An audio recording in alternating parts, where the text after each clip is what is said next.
Here at Second Baptist, we decided to use a technology called Push, and it's a Canadian company. It does a lot of data analysis, but one of the primary tools that Push does is something called velocity-based training. So it has these GPS monitors. You can attach them to the bar, and really it measures bar speed. Okay, you also can do jump variations.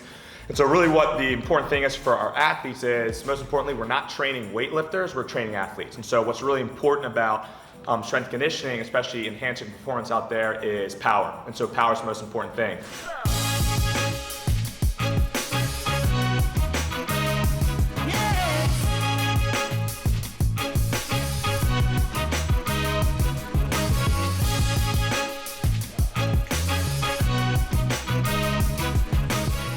So there's been a lot of research out there on just training where there's more training adaptations that occur when you're measuring lifts based off bar speed compared to if your standard one rep max or percentages off that. And so that's what we really want to teach our athletes, is that every rep matters and that moving things fast matters. And so really what we are fortunately allowed to do is that our kids can see their power outputs on every rep. And so when they look at the reps and they're not hitting a zone, they can auto-regulate themselves. We can recommend weights for them, and so that they're hitting specific zones that we want. And so instead of your standard protocol where it's like, hey, I need you at 85%, I need you at 95%, there's just days where kids just don't have it, where when we're in the weight room every day, we know that we're gonna hit the numbers that we want. So that's what's really beneficial about Push.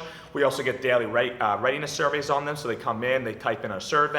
We get to get some general numbers on them to sort of see how they're perceiving workouts. And so it allows us to sort of get some general information and data on a regular basis just to see how our athletes are functioning in season and if we need to make changes for them.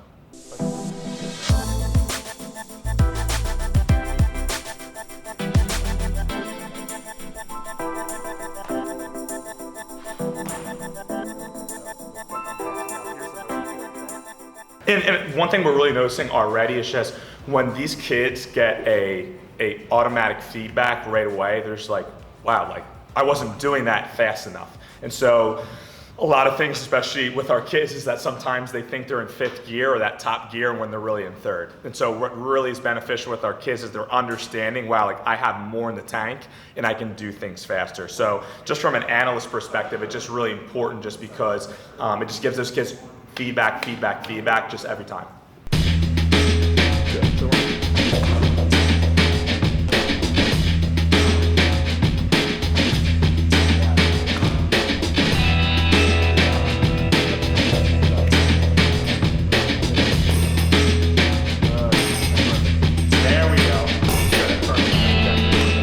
Yeah, and so that's why we want to start doing some more of our jump testing and getting our kids tested at some sort every week. And the reason why is there's a lot of things to go with it. One, it could be a fatigue issue. Hey, they're tired.